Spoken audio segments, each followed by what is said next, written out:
Hello, this is Dr. Christy Patton-Lukes, a chemical engineering professor at Missouri S&T.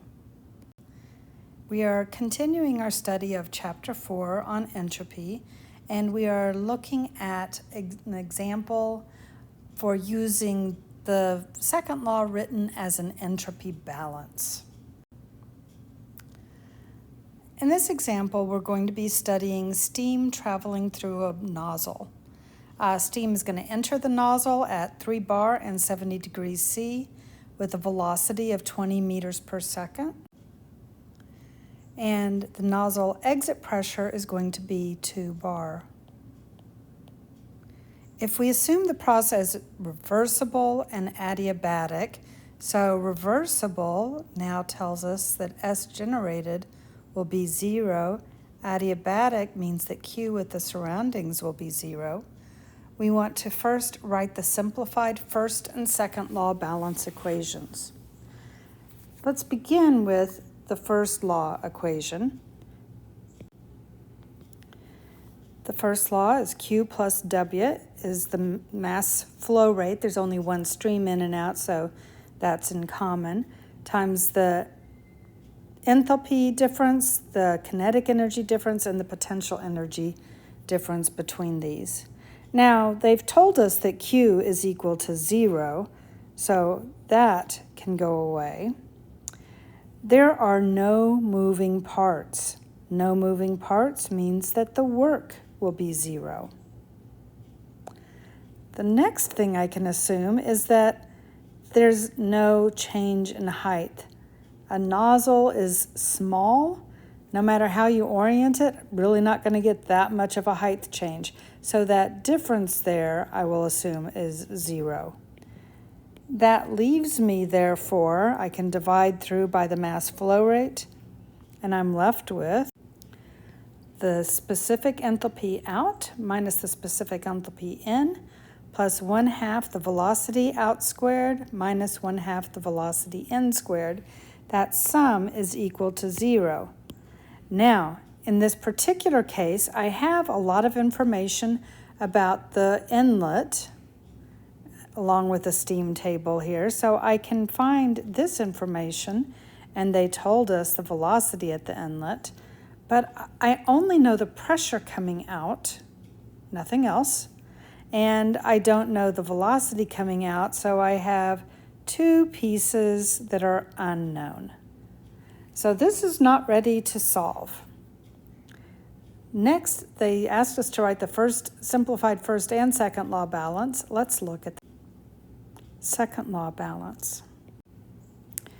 The second law says that the generated entropy is the mass flow rate of our only stream times SE minus SI minus the sum of all the heat transfer divided by the temperature that it occurred at.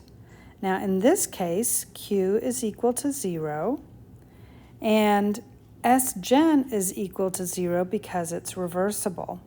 If I divide through by the mass, then I'm left with the entropy at the exit is equal to the entropy at the inlet. Now, I know the entropy at the inlet, right? Because they gave me full information about that stream. So this one's known.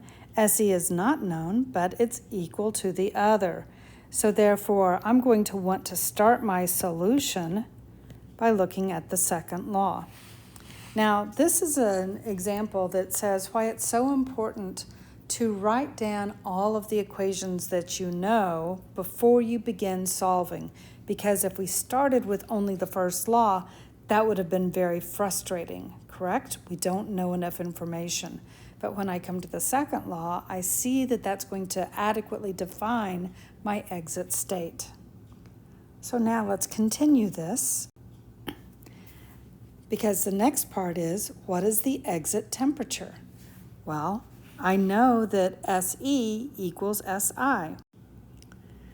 So the inlet is at 3 bar and 700 degrees C, and so therefore S at the inlet is 8.8344. This then allows me to know that at the exit at 2 bar, S is going to be 8.8344, which means it is going to be somewhere between 600 and 650. I can use interpolation, or in Excel, use the forecast function. And when I interpolate, I found that T at the exit was 622.3 degrees C. So this was done by interpolation. So I've answered this question. The exit temperature is 622.3 degrees C.